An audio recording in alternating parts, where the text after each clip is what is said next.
Hey, Bruce Reba here, author of Freedom's Quest on Amazon and Woodpecker on Kindle Vella.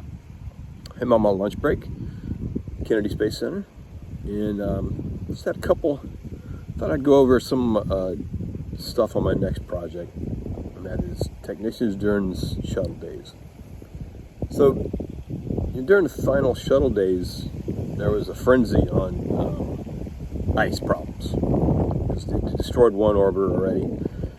So, like, you go out to the feral cat house, and there'd be giant pneumatic cannons shooting ice into simulated shuttle wings, and a variety of ice projects.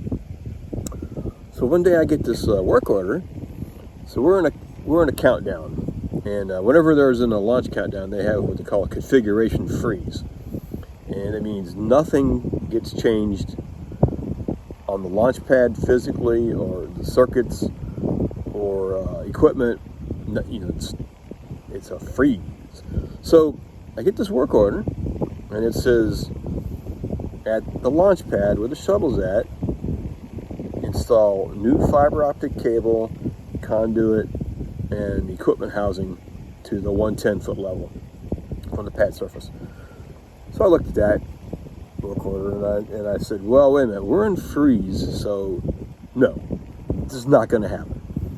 But because I was being paid to pay the game, I printed the work order, and I went out, drove to the pad operations building, and walked it to the desk and said, hey, I need to install some fiber optic cable up onto the 110-foot level.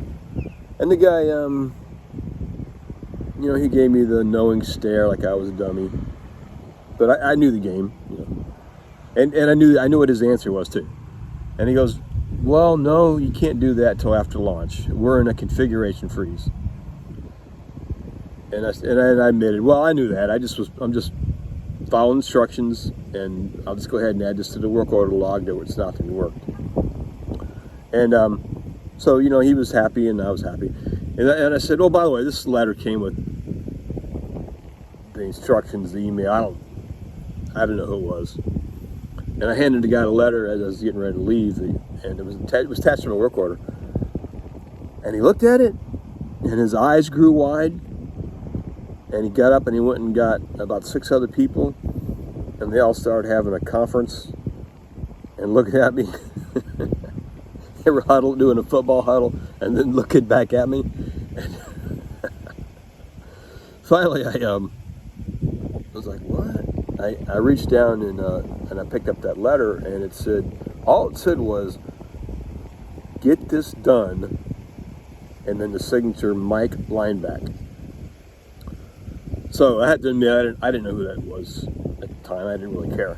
I know now, it's a big deal, but at the time, it's like, whatever. We have customers all the time from all over the Space Center, so I didn't think about it. But that afternoon, I was on the pad surface with a contractor, and they were welding conduit on the structure. And that means they had to get special paint, special welding, and then our guys pulled in some new fiber optic cable to the 110-foot level. And it was for the ice team and some special ice equipment that they were scrambling to get installed before launch. But that was my Mike Leinbach story. Hey, Bruce out.